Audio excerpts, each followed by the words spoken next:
اللهم صل على محمد وآل محمد اللهم صل على محمد وآل محمد اللهم صل على محمد وآل محمد لا حول ولا قوة إلا بالله العلي العظيم اعوذ باللہ من الشیطان الرجیم بسم اللہ الرحمن الرحیم الحمد للہ رب العالمین وصلی اللہ علی سیدنا محمد وآلہ الطاہرین ولعنت اللہ علی اعدائہم اجمعین اما بعد فقد قال اللہ تعالی فی القرآن المجید بسم اللہ الرحمن الرحیم تبت یدا ابی لہب وتب۔ جناب عبد المطلب کو کتنے بیٹے عطا کیے؟ 10 بیٹے۔ ان کا نام آپ لوگوں کو میں سنا دوں۔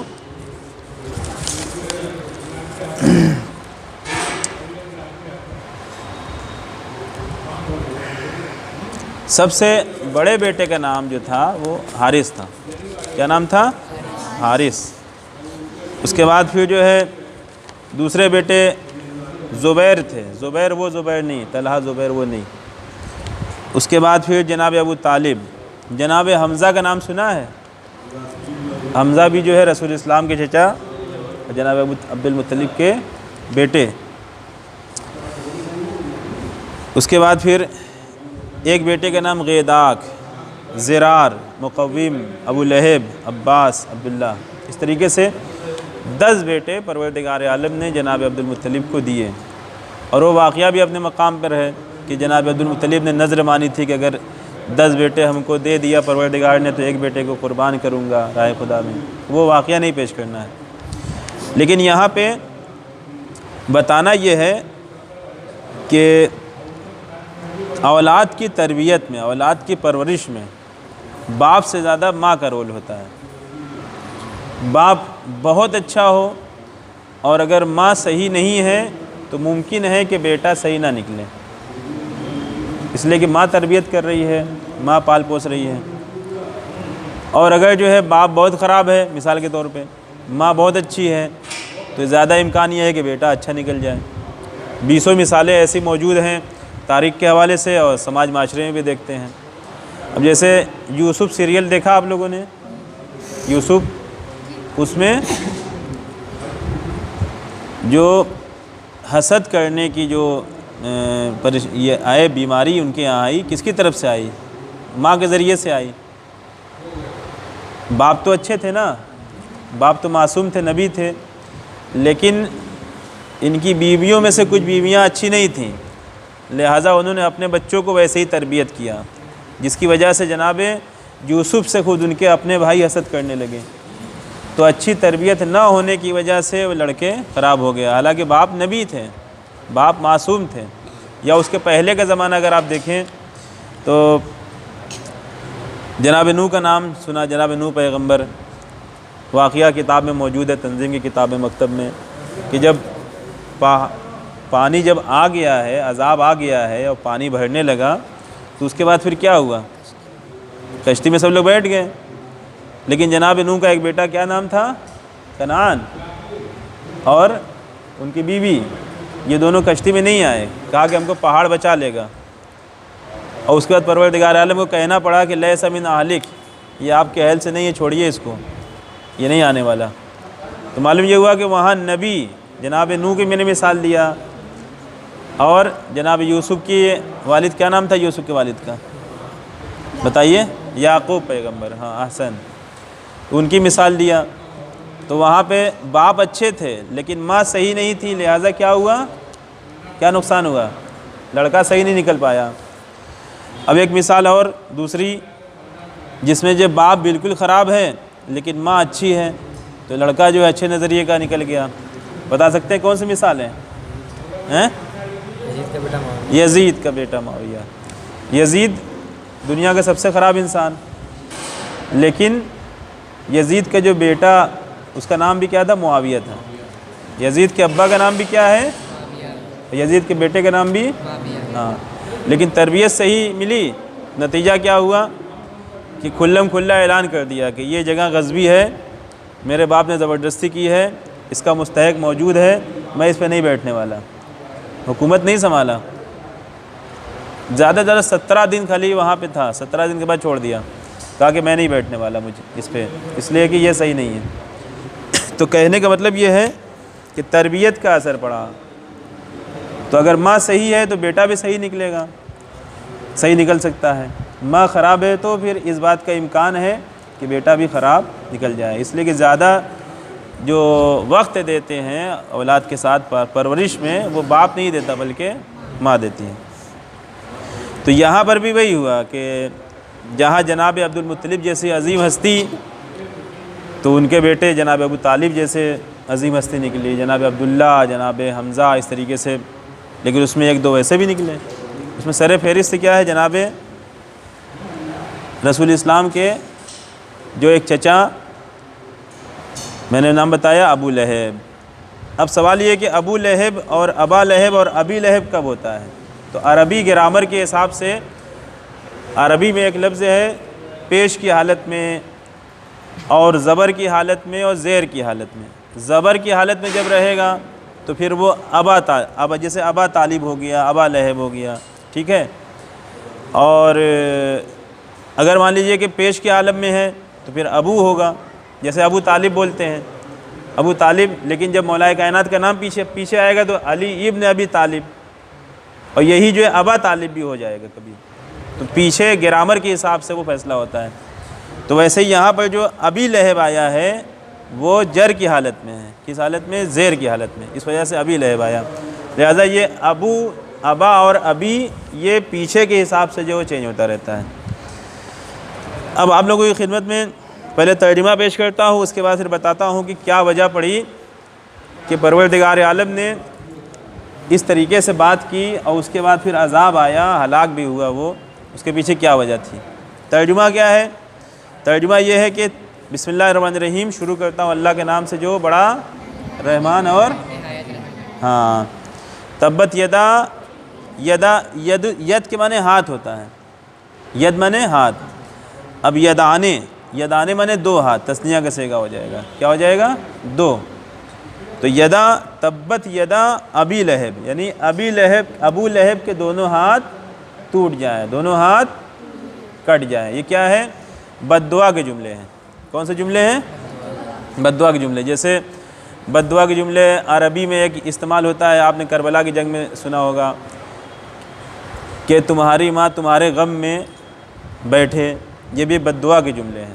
تو ویسے ہی یہ بھی بد دعا کے جملے کہ ابو لہب کے دونوں ہاتھ کٹ جائیں اور وہ ہلاک ہو جائے، یعنی برباد ہو جائے، ٹھیک ہے۔ یہ پہلی آیت ہو گئی۔ دوسری آیت، ما اغنى عنہ مالہ وما کسب۔ مال کے معنی جانتے ہیں، کسب کہتے ہیں، کسب یعنی حاصل کرنا، جو چیز انسان کماتا ہے، جو حاصل کرتا ہے، اکٹھا کرتا ہے، کماتا ہے۔ تو یہاں پہ دوسری آیت میں پروردگار نے کہا کہ اس کے مال و دولت نے، جو کچھ اس نے کمایا تھا، اسے ہرگز کوئی فائدہ نہ دیا۔ بھئی مال و دولت کا صحیح فائدہ کیا ہے؟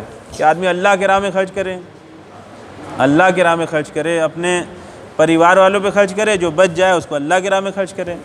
لیکن اگر ایک انسان کمائے تو بہت، لیکن نہ ہی اپنے پریوار پہ خرچ کر رہا ہے، اور نہ ہی جو ہے جب پریوار پہ نہیں خرچ کر رہا ہے تو دوسروں پہ کیا خرچ کرے گا، اور اس کا پڑا رہ جائے تو پھر کیا کہا جائے گا اس کے لیے؟ اس کے لیے یہی کہا جائے گا نا کہ کوئی فائدہ نہیں دیا، کمایا اتنا سب کچھ، اتنا پیسہ اکٹھا کیا، لیکن کوئی نتیجہ، کوئی فائدہ نہیں ہوا۔ فائدہ کب ہوتا؟ جب اس کو جو ہے صحیح جگہ پہ استعمال کرتا، اپنے پریوار میں استعمال کرتا، یا پھر جو بچ جاتا ہے اضافی ہوتا تو غریب غربا میں دیتا، اس طریقے سے تو فائدہ ہوتا۔ تو پروردگار عالم نے دوسری آیت میں کہا کہ اس کے مال و دولت نے اور جو کچھ اس نے کمایا، اسے کوئی ہرگز کوئی فائدہ نہیں پہنچایا۔ سیصلیٰ نارا ذات لہب، وہ جلد ہی اس آگ میں داخل ہو جائے گا جس کے شعلے بھڑک رہے ہیں۔ اب یہ جو پروردگار عالم نے کہا، اب یہاں سے اس کی بیوی کا تذکرہ ہے، کیونکہ دونوں ایک ہی مزاج کے تھے، اگر وہ ناگ تو یہ ناگن، دونوں ایک ہی مزاج کے تھے۔ لہذا اب یہاں سے پروردگار عالم نے اس کی بیوی کا ذکر کیا کہ اور اسی طرح اس کی وہ بیوی جو ایندھن اٹھانے والی ہے، حمالۃ الحطب، ایندھن اٹھانے والی، آگ اٹھانے والی، آگ کو جو اکٹھا کرنے والی۔ فی جیدہا حبل من مسد، اور اس کی گردن میں خرما یعنی کھجور کا درخت، یہاں تو نہیں دیکھا ہوگا لیکن سعودیہ وغیرہ میں فوٹو وغیرہ میں دیکھا ہوگا، تو یہاں پہ جو بتا رہے ہیں اس آیت میں کہ اس کی گردن میں خرمے کی چھال کی رسی ہے۔ یہ ظاہری ترجمہ ہو گیا کہ جس کو میں نے آپ کی خدمت میں پیش کیا۔ اب یہ سورہ کب نازل ہوا اور اس کے پیچھے کیا راز ہے اور کیا اس کی حرکتیں تھیں جس کی وجہ سے پروردگار عالم کو اس طریقے سے بات کرنی پڑی، جبکہ قرآن مجید میں اور کہیں پر نام لے کے پروردگار عالم نے اس طریقے سے بات نہیں کی ہے۔ مسئلہ یہ ہے کہ آدمی کی جب زبان خراب ہو جاتی ہے تو وہ تلوار سے زیادہ کام کرتی ہے۔ تلوار سے ماریں گے کسی کو، ڈنڈے سے ماریں گے چوٹ لگے گی، لیکن زبان سے کڑوا اگر بول دیں گے تو مدتوں یاد رہتا ہے آدمی کو، ٹھیک ہے نا۔ ڈنڈے سے مارا کسی نے آپ کو، آج نہیں کل، کل نہیں پرسوں کیا ہو جائے گا؟ ٹھیک ہو جائے گا، لیکن زبان سے کوئی اگر کڑوی بات بول دیں، برا کہہ دیں تو زمانے تک یاد رہتا ہے۔ اسی لیے آپ نے دیکھا ہوگا کہ کچھ گھروں میں آخری عمر تک جو ہے بگاڑ رہتا ہے، نفرت رہتی ہے۔ کیوں؟ اس لیے کہ فلاں نے اس موقع پہ ہمیں ایسے کہا تھا، یہ جملہ کہا تھا، لہٰذا ہم وہاں نہیں جائیں گے۔ تو معلوم یہ ہوا کہ زبان کی جو مار ہوتی ہے بڑی کڑوی ہوتی ہے، بڑی سخت ہوتی ہے۔ چنانچہ جب رسول اسلام کو جب حکم ملا، کس بات کا حکم ملا؟ 40 سال تو جو ہے حضور پاک اپنے اخلاق کے ذریعے سے جو ہے کلمہ پڑھوا رہے تھے، ابھی ظاہری اعلان نہیں ہوا تھا۔ 40 سال کے جب ہو گئے ہیں تب اللہ کی طرف سے حکم ہوا ہے کہ اب آپ دین کی تبلیغ کیجئے، اپنے رسول ہونے کا اعلان کیجئے اور بتائیے کہ ہم اللہ کے بھیجے ہوئے نبی ہیں، رسول ہیں، اور دین کا پیغام سنائیے۔ تو وہاں پہ رسول اسلام نے کوہ صفا پہ کہا، کوہ صفا سے اعلان کیا، اور اس کے بعد پھر جو ہے لوگ اکٹھا ہونا شروع ہوئے۔ تو جب اکٹھا ہونا شروع ہوئے تو وہاں پہ رسول اسلام نے وہی جو جملہ مجلسوں میں آپ نے بارہا سنا، کیا جملہ تھا؟ رسول اسلام نے کیا کہا یاد ہے؟ کہ اگر میں یہ کہوں کہ پہاڑ کے پیچھے لشکر ہے تو کیا تم مانو گے تم لوگ؟ تو کہا ہم مان لیں گے کہ پہاڑ کے پیچھے کیا ہے؟ لشکر ہے۔ کہا کہ اگر نہیں ملا تب؟ تو لوگوں نے باقاعدہ کہا کہ ہم اپنی آنکھوں کا قصور مانیں گے مگر آپ کی بات جھوٹی نہیں ہو سکتی، یہی کہا تھا نا سب لوگوں نے۔ کیوں؟ اس لیے کہ 40 سال تک انہوں نے دیکھا تھا کہ ابھی کبھی بھی زبان پہ جھوٹ کا لفظ نہیں لائے، مذاق میں بھی، ہنسی مذاق میں بھی جھوٹ نہیں استعمال کیا۔ تو جو آدمی اتنا بڑا سچا ہو، امانت دار ہو، وہ کیسے جھوٹ بول سکتا ہے؟ لہذا باقاعدہ جملہ کہا کہ ہم اپنی آنکھوں کا قصور مانیں گے، یعنی ہم یہ سمجھیں گے کہ ہم نہیں دیکھ پا رہے ہیں، لیکن یہ نہیں کہہ سکتے کہ آپ غلط کہہ رہے ہیں۔ تب وہاں پہ رسول اسلام نے سب کے سامنے یہ جملہ کہا، کیا کہا؟ کہ انی نذیر لکم بین یدی عذاب شدید، میں تمہیں خدا کے شدید عذاب سے ڈراتا ہوں، میں تمہیں خدا کے شدید عذاب سے ڈراتا ہوں۔ قولوا لا الہ الا اللہ تفلحوا، تم سب کے سب کہہ دو۔ چونکہ مسئلہ یہ تھا کہ اس وقت کتنے خدا تھے؟ رسول اسلام کے اعلان نبوت سے پہلے کتنے خدا تھے؟ ہاں اتنے خدا تھے، 360 خدا کو ماننے والے۔ تو خدا یعنی کیا مطلب؟ وہی بت، مجسمہ۔ اس میں جو مشہور جو خدا تھے، سب سے اونچے گریڈ کے، ہائی کوالٹی کے، ان کا نام معلوم ہے؟ 3 تھے۔ کون 3 تھے؟ نہیں جی، عزا، لات، منات۔ کیا نام تھا؟ عزا، لات، منات۔ اب کسی سے کہنا نہیں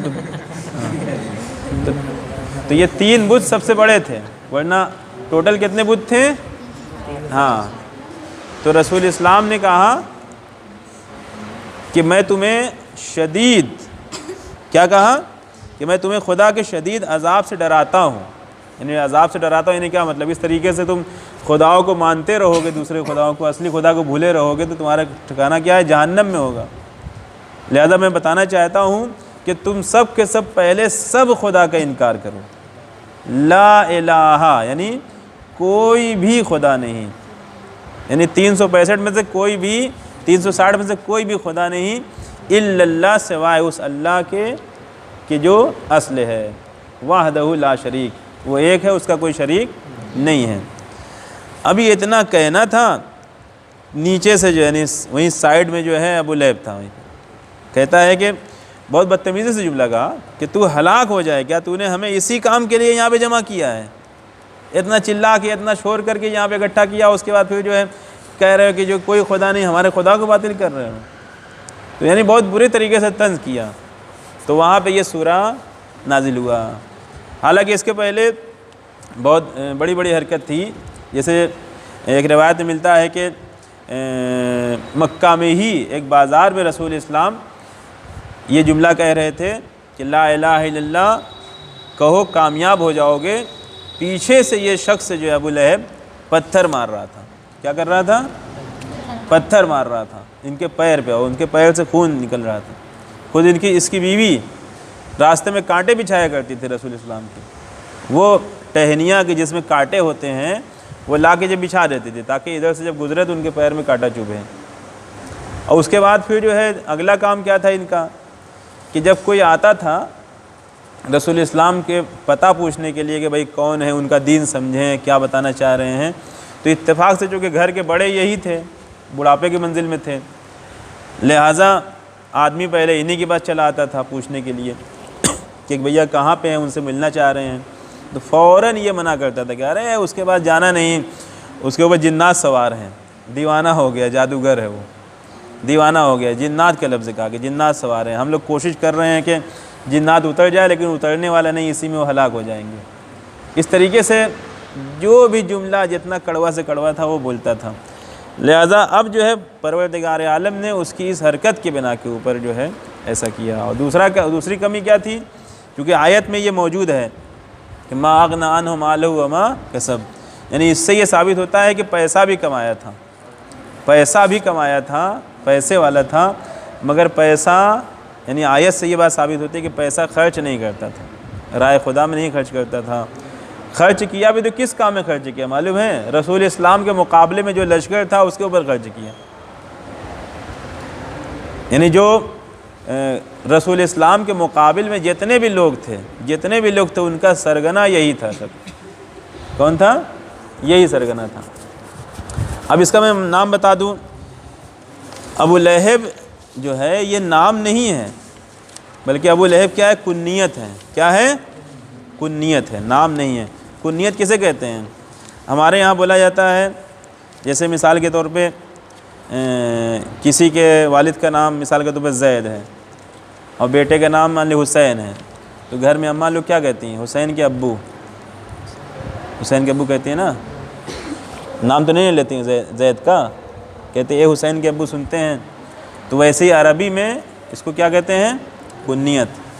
لیکن کنیت جو ہے صرف بیٹے کی وجہ سے نہیں بلکہ اور بھی دوسری وجہ سے جو کنیت پڑتی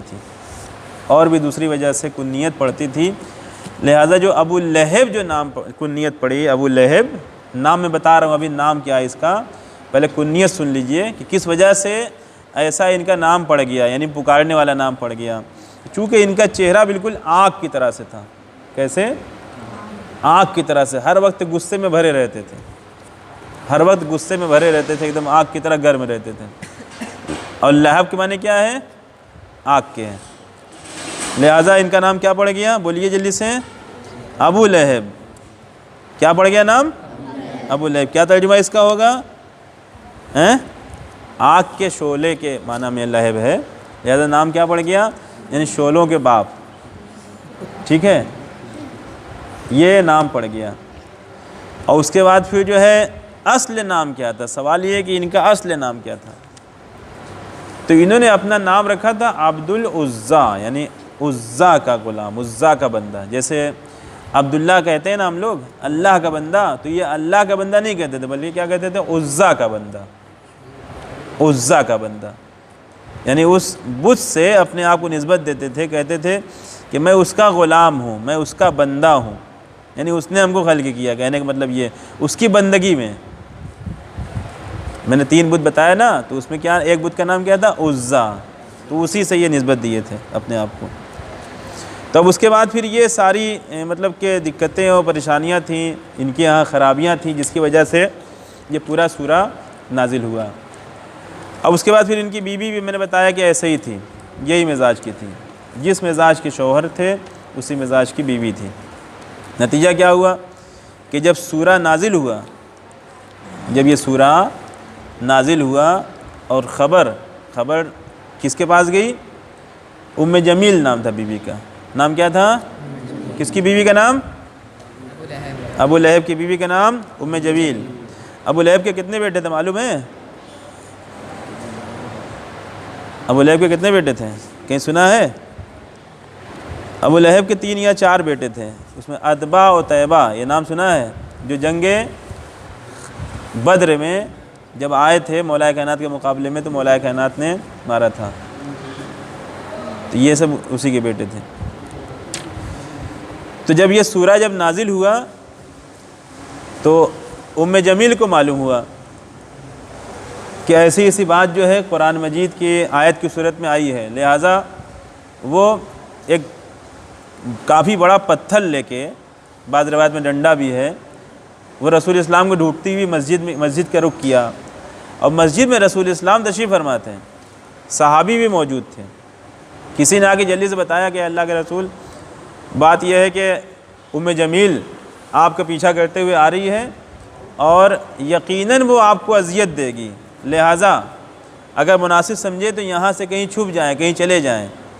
تو روایت کے لفظ ہیں تاریخ کی کہ رسول اسلام جہاں بیٹھے تھے وہیں بیٹھے رہے اور کہا کہ تماشا دیکھو کیا ہوتا ہے۔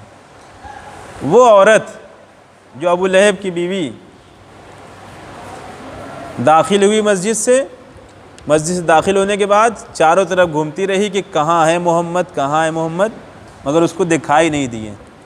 کیوں دکھائی نہیں دیے؟ اس لیے کہ تھوڑی دیر کے لیے پروردگار عالم نے ان کو وہ پردہ دے دیا تھا کہ جو پردہ 12ویں امام کو دیا ہے۔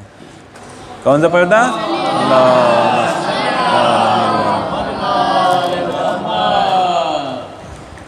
12ویں امام کو جو پردہ دیا ہے کون سا؟ 12ویں امام ہمارے درمیان موجود ہیں لیکن ہم نہیں دیکھ پا رہے ہیں، اور یہ پردہ جب اللہ چاہے گا تبھی ہٹے گا، جس کو پردہ غیبت کہتے ہیں۔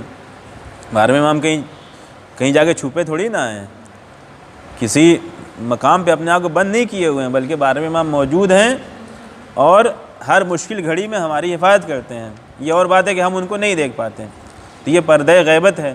تو رسول اسلام کو جو ہے وقتی طور پہ وہ پردہ دیا تھا، اور اس کے بعد جب ام جمیل جب آئی ہے مسجد میں تو اس کو کہیں رسول اسلام ملے ہی نہیں، اور تلاش کر کے چلی گئی، اور لوگ صحابی وہیں بیٹھے ہوئے تھے، صحابیوں نے بھی تعجب کیا کہ بتائیے یہاں رسول اسلام بیٹھے ہوئے ہیں اور اس کو دکھائی نہیں دیے، تو یہ قدرت کی طرف سے انتظام تھا۔ تو یہ ام جمیل۔ اس کے بعد پھر ابو لہب کا کیا ہوا؟ ابو لہب جب جنگ بدر ہوئی، جنگ بدر کس سن میں ہوئی تھی معلوم ہے؟ کب ہوئی تھی؟ مکہ میں ہوئی تھی کہ مدینہ میں ہوئی تھی؟ نہیں، مکہ میں نہیں ہوئی تھی، مدینہ میں ہوئی تھی۔ کہاں ہوئی تھی؟ ہاں، ہجرت کر کے جب رسول اسلام ہجرت کب کیا ہے؟ کون سی ہجری میں؟ کتنی ہجری تھی؟ جب ہجرت کیا تبھی سے ہجری کا سال شروع ہوا ہے۔ کیا ہجری کا سال کب سے شروع ہوا؟ آج جیسے 1442 ہجری ہے نا، تو رسول اسلام کی ہجرت تو کتنے سال ہو گئے؟ 42 سال۔ یعنی جس سال ہجرت کیا ہے اسی سال سے ہجری کا آغاز ہوا ہے، ٹھیک ہے؟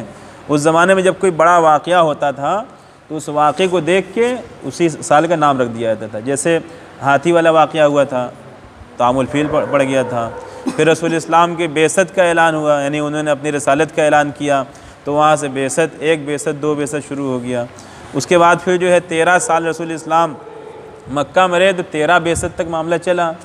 اس کے بعد جب ہجرت کیا تو اب بعثت ختم ہو گئی، جیسے عام الفیل ختم ہو گیا تھا بعثت شروع ہوا، ویسے جب ہجرت کر کے مکہ سے مدینہ آئے تو ایک خاص چیز تھی، ایک خاص واقعہ تھا، لہذا وہاں سے بعثت ختم ہو کے کیا شروع ہوا؟ ہجری، جو آج تک ہو رہا ہے۔ تو مکہ سے مدینہ جب آ گئے تب اس کے بعد پھر جو کفار نے اب چڑھائی کی، کفار مکہ نے چڑھائی کی، حالانکہ وہی مارنا چاہ رہے تھے، مکہ ہی میں مارنا چاہ رہے تھے۔ واقعہ مشہور ہے، شب ہجرت کا واقعہ مجلسوں میں سنتے ہیں، مولا کائنات کو سلایا، اس کے بعد پھر جو ہے باہر نکلے، لوگوں کے درمیان سے نکلے، اور پھر وہی پروردگار عالم نے وہی پردہ درمیان میں رکھا کہ لوگوں کے درمیان سے نکلے ہیں لیکن کوئی ان کو دیکھ نہیں سکا اور چلے گئے۔ کہاں چلے گئے؟ مکہ سے مدینہ۔ اس کے بعد پھر جو ہے اس کے دوسرے سال پھر ان لوگوں نے چڑھائی کرنا شروع کیا، تب جنگ بدر ہوئی۔ جنگ بدر میں ادھر صرف 313 لوگ تھے۔ کتنے لوگ تھے؟ 313 لوگ تھے، اور اس میں زیادہ تر وہ تھے کہ جن کے پاس جو ہے اسلحے نہیں تھے، مختصر گھوڑا تھا۔ اس کے بعد پھر جو ہے کچھ بیچارے جو ہے کچھ تلوار تھی، کچھ نیزہ تھا، سب کے یعنی سب کے ہاتھ مطلب کہ ہتھیار نہیں تھے۔ اس میں پروردگار عالم نے فرشتے کو بھیج کے مدد کیا تھا اس جنگ میں، اور جنگ جیتی گئی۔ مولا کائنات کی شکل میں فرشتے آئے تھے۔ کس شکل میں؟ مولا کائنات کا چہرہ لے کے جنگ بدر میں فرشتے آئے تھے، اور اسی وجہ سے وہاں پہ جو مخالفین تھے، جو کفار مکہ تو پریشان تھے کہ رسول اسلام کتنے علی کو لے کے آئے، جدھر دیکھو علی دکھائی دے رہے ہیں، ادھر جا رہے ہیں ادھر بھی علی، ادھر جا رہے ہیں ادھر بھی علی۔ تو مولا کائنات کے چہرہ لے کے ان لوگوں نے جو ہے جنگ کیا فرشتوں نے، اور اس کے بعد پھر یہ جنگ جیتی گئی۔ اور اسی میں جو اتباع و طیبہ یہ اس کے بیٹے اور دوسرے بہت سے جو مارے گئے، اور سب جب فرار کیا سب بھاگے۔ تو اس کے بعد اب واقعہ یہ ہوا، اب یہیں سے میں توجہ چاہ رہا ہوں، یہیں پہ میں بتانا چاہتا ہوں کہ ابو لہب مرا کیسے؟ ابو لہب مرا کیسے؟ ابو لہب خود جنگ میں شامل نہیں ہوا تھا، بیٹوں کو بھیجا تھا، اپنے ساتھیوں کو بھیجا تھا، لیکن خود جو ہے جنگ میں شامل نہیں ہوا تھا اپنے بڑھاپے کی وجہ سے۔ لہذا جب جو ہے یہ لوگ پلٹ کے آئے اور سب واقعہ معلوم ہوا کہ اس طریقے سے جو ہے یہ مر گئے اور یہ ہے وہ ہے، تب جو ہے لوگوں کے درمیان ذکر ہو رہا تھا۔ تو ایک شخص نے کہا کہ وہاں پہ میں نے دیکھا کہ فرشتے آسمان سے اترے تھے، اور فرشتے آسمان سے اترے تھے، وہ آسمان سے اتر کے جنگ کر رہے تھے۔ تو ایک شخص نے کہا، دوسرا وہیں پہ غلام، کس کا غلام تھا جانتے ہیں؟ انہی کے ایک بھائی تھے، ان کا غلام تھا، ان کے ایک بھائی تھے ان کا غلام تھا۔ تو جناب عباس، میں نے ذکر کیا کہ ایک عبد المطلب کے ایک بیٹے کا نام عباس بھی تھا، تو عباس کے ایک غلام تھے، اس نے وہیں پہ تائید کی کہ ہاں میں خود دیکھ رہا تھا کہ آسمان سے فرشتے آئے، اور آنے کے بعد جو وہاں پہ مدد کی، یعنی سپاہی تو بہت کم تھے لیکن وہاں پہ آسمانی فرشتے آئے تھے، اور آنے کے بعد جو ہے انہوں نے جو ہے مقابلہ کیا تھا، جس کی وجہ سے ہم لوگ ہارے ہیں۔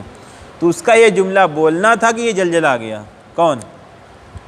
ابو لہب جلجلا گیا۔ اس کو تو اٹھنے کے بعد اب اس کو مارنا شروع کیا، ایک جھاپڑ پہلے لگایا، پھر دوبارہ پھر مارا، پھر دوبارہ پھر مارا، یہاں تک کہ مارتا چلا گیا۔ وہیں پہ جناب عباس، کون جناب عباس؟ جناب عبد المطلب کے بیٹے، ان کی بیوی وہیں موجود تھی، بیوی کا نام ام الفضل۔ کیا نام؟ ام جمیل ابو لہب کی بیوی، اور ام الفضل کس کی بیوی؟ عباس کی۔ لہذا جب دیکھا ہے غلام کو پڑھ رہی ہے، بہت قاعدے سے پیٹ رہا ہے، تو یہ ڈنڈا لے کے پیچھے سے آئی، اور آنے کے بعد ابو لہب کے سر پہ پیچھے سے اتنا تیز مارا کہ سر پھٹ گیا۔ وہیں کیا ہوا؟ سر پھٹ گیا۔ اور اس کے بعد اب جو پیچھے سے سر پھٹا ہے تو وہ صحیح نہیں ہوا، ایک ہفتے کے اندر اندر سب کچھ ہو گیا، یعنی اس کے جسم سے بدبو بھی پیدا ہو گئی، طاعون کی طرح سے جو ایک بیماری طاعون ہوتی ہے اس کی طرح سے بیماری بھی اس کے اندر آ گئی، اور اس کے بعد پھر لوگ اس سے نفرت کرنے، یعنی لوگ اس کے پاس نہیں جاتے تھے۔ جیسے آج مان لیجیے کرونا اگر کسی کو ثابت ہو جائے کرونا ہے تو سب کو منع کر دیا جاتا ہے، کوئی پاس نہ جائے، ماسک لگا کے جائے۔ تو اس زمانے میں کچھ اس کے ساتھ ایسے ہی ہوا کہ اس کو اس طرح کی بیماری لگی، اور ایک ہفتے کے اندر اس کا کام تمام ہو گیا، مر گیا۔ نتیجہ کیا ہوا؟ کیا اس کو آرام سے اٹھا کے لے کے گئے؟ نہیں، اس کے جسم سے مرنے کے بعد اور بدبو بڑھی، اور اتنی بدبو بڑھی کہ کوئی نزدیک نہیں آتا تھا، بڑی مشکل سے کیسے کسی کی چیز کے سہارا لے کے جو لے گئے، اور اس کا گڈھے میں دور سے پھینکا، اور لوگ دور ہو کے جو ہے کوئی مٹی ایسے پھینک رہا ہے تو کوئی پتھر کیسے پھینک رہا ہے تو کوئی وہ، اس طریقے سے جو ہے یہ واصل جہنم ہوا۔ کون؟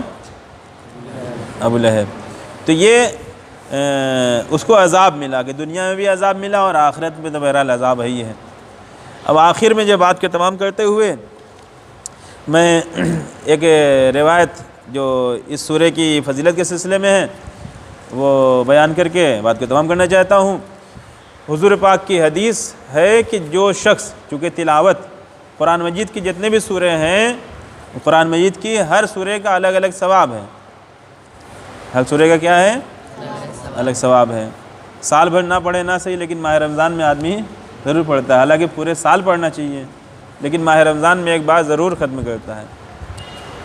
تو جس طریقے سے قرآن مجید کے تمام سورے پڑھنے چاہیے، ویسے ہی علماء نے ہمارے بتایا ہے کہ جو معصوم کی جو حدیثیں ہیں، معصوم کی جو دعائیں ہیں، جو مفاتح الجنان میں موجود ہیں، زندگی میں ایک بار صحیح مگر دعا کو ضرور پڑھ لیں۔ دعا کمیل کے لیے بھی یہی جملہ ہے کہ دعا کمیل آدمی جو روز پڑھے، نہیں تو شب جمعہ کو پڑھے، شب جمعہ نہیں تو مہینے میں ایک بار پڑھ لے، مہینے میں نہیں تو سال میں ایک بار پڑھ لے، سال میں نہیں تو زندگی میں ایک بار پڑھ لے۔ ماہ رمضان میں جو دعائیں ہیں، دعا ابو حمزہ صومالی ہے، اس طریقے سے دوسری دعائیں، کچھ دعائیں کہ جو روز پڑھنے کا حکم ہے، لیکن روز نہیں پڑھ سکتا تو کم سے کم ماہ رمضان کی کسی ایک تاریخ میں پڑھ لیں۔ تو ویسے ہی جس طریقے سے قرآن مجید کی تمام آیتوں کو، تمام سوروں کو پڑھتے ہیں، ویسے دعاؤں کے لیے بھی حکم ہے۔ تو کہنا چاہ رہا تھا کہ سورہ مسد پڑھنے کا فائدہ کیا ہے کہ رسول اسلام نے یہ کہا، یہ بیان فرمایا، حدیث بیان فرمائی کہ جو شخص سورہ مسد کی تلاوت کرتا ہے، میں پروردگار عالم سے امید کرتا ہوں کہ وہ اور ابو لہب ایک گھر میں جمع نہیں ہوں گے۔ یہاں گھر سے مراد کیا ہے؟ جہنم ہے، یعنی جس مقام کے اوپر ابو لہب ہے، ابو لہب کہاں پہ ہے؟ جہنم میں۔ لہذا اب رسول اسلام نے کہا کہ جو سورہ لہب کی تلاوت کرے گا وہ جہنم میں نہیں جائے گا، لیکن اس کے لیے شرط یہ ہے کہ صرف تلاوت ہی نہ کرے، بلکہ جو اس کے اندر جو خرابیاں تھیں ان خرابیوں سے اپنے آپ کو بچا کے رکھے۔ کون خرابی تھی؟ زبان درازی کی، تانا زنی کی، کڑوا بولنے کی۔ یعنی کیا مطلب؟ مطلب یہ ہے کہ انسان جب کسی سے بولے تو میٹھا بولے، زبان سے کسی کو تکلیف نہ دے۔ اسی لیے مذہب اسلام میں یہ حدیث رسول اسلام سے موجود ہے ایک مسلمان کے لیے کہ المسلم من سلم المسلم بیدہ ولسانہ، مسلمان وہ ہے کہ جس کے ہاتھ اور زبان سے دوسرے مسلمان محفوظ رہیں۔ معلوم یہ ہوا کہ جیسے ہاتھ سے اذیت دی جاتی ہے، ویسے ہی زبان سے بھی اذیت دی جاتی ہے، کسی کے نام بگاڑ کے۔ ایک آدمی کے ایک لڑکا ہے جو چڑ رہا ہو اس نام سے، اس کو اس نام سے پکارا جائے، یہ کیا ہے؟ اسلام میں منع کیا ہے۔ اگر کوئی شخص، کوئی انسان کسی کو ایسے القاب سے یاد کر رہا ہے کہ جس سے اگلے کو تکلیف ہو رہی ہے، تو گویا اس کے اندر وہی فطرت موجود ہے کہ جو ابو لہب کے اندر تھی۔ اگر جو ایک آدمی کے جو پیسے والا ہو کے رائے خدا میں خرچ نہیں کر رہا ہے، بلکہ اس کو چھپا کے رکھ رہا ہے، بچا کے رکھ رہا ہے، تو اس کا مطلب یہ کہ اس کے اندر وہی صفت ہے کہ جو ابو لہب کے اندر تھی۔ ایک آدمی ہے کہ جو دوسرے کے راستے میں کانٹے بچھا رہا ہے تکلیف دینے کے لیے، دوسروں کو اذیت دے رہا ہے، تو اس کا مطلب یہ ہے کہ اس کے اندر وہی بات ہے کہ جو ابو لہب اور اس کی بیوی کے اندر موجود تھی۔ ابو لہب کی بیوی بھی کم نہیں تھی زبان میں، یعنی عورتیں تو ویسے بھی بہرحال عورتوں کے اندر کچھ ایسی فطرت ہوتی ہے زبان کی تیزی، لیکن ابو لہب اور اس کی بیوی میں بہت زیادہ یہ چیز تھی۔ لہٰذا اسی وجہ سے پروردگار عالم نے یہ عذاب دیا، اور اس کے بعد یہ سورہ اس کی منقصت میں اور اس کی مذمت میں جو ہے نازل کیا، اور اس کے بعد پھر اس کو جہنم میں جگہ دی۔ تو سورہ جو پڑھ رہا ہے یہ والا، اس کو پروردگار عالم جہنم میں نہیں بھیجے گا، اس لیے کہ جہنم میں ابو لہب ہے، لیکن شرط وہی ہے کہ جو صفتیں اس کے ہاں تھیں اس صفتوں سے انسان اپنے آپ کو بچا لے۔ وآخر دعوانا الحمدللہ رب العالمین۔ نعرہ صلوات۔